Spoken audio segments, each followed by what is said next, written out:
జాగ్రత్తగా చూసుకో. వాళ్ళకి ఏ లోటు రానివ్వద్దు, లేకపోతే మాట వచ్చింది.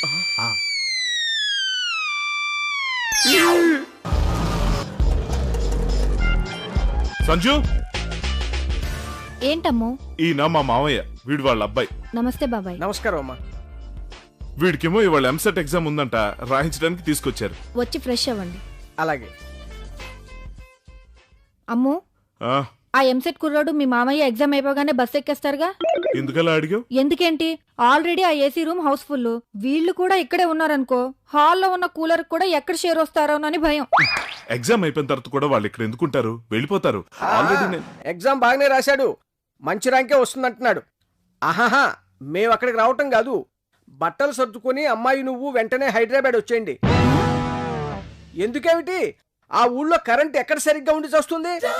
అదే ఇక్కడ చూడు, పవర్ కట్టే లేదు, ఏదో పావుగంట అరగంట తప్ప.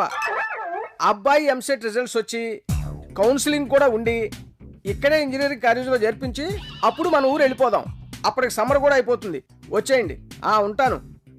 ఇదిగో అమృతం, మీ అత్తయ్యని వీడి అక్కయ్యని ఇక్కడికే వచ్చేమన్నయ్య సమ్మర్ అకేషన్.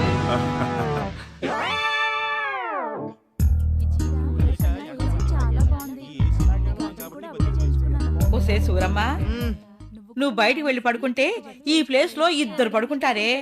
అమ్మో, ఏసీ లేకపోతే నాకు అస్సలు నిద్ర రాదు. Dinner ready.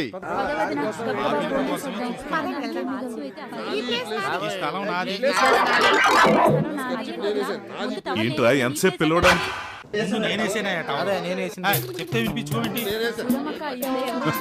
చిన్నప్పుడు ఇప్పుడు ఎర్ర బస్సుల్లో కచ్చిపేసి సీట్ ఆపుకోవడం చూశాను.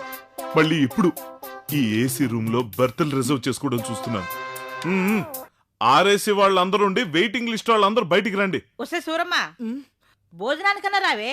నేను రాలేనమ్మా. ఒరే సర్వం, నా భోజనం ఇక్కడికే తెచ్చేసే.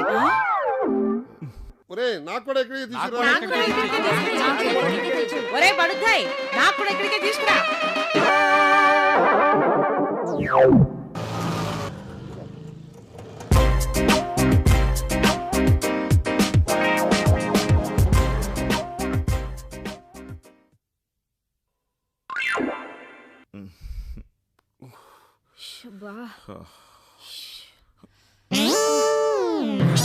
ఎయిర్ కూలర్ ఇది.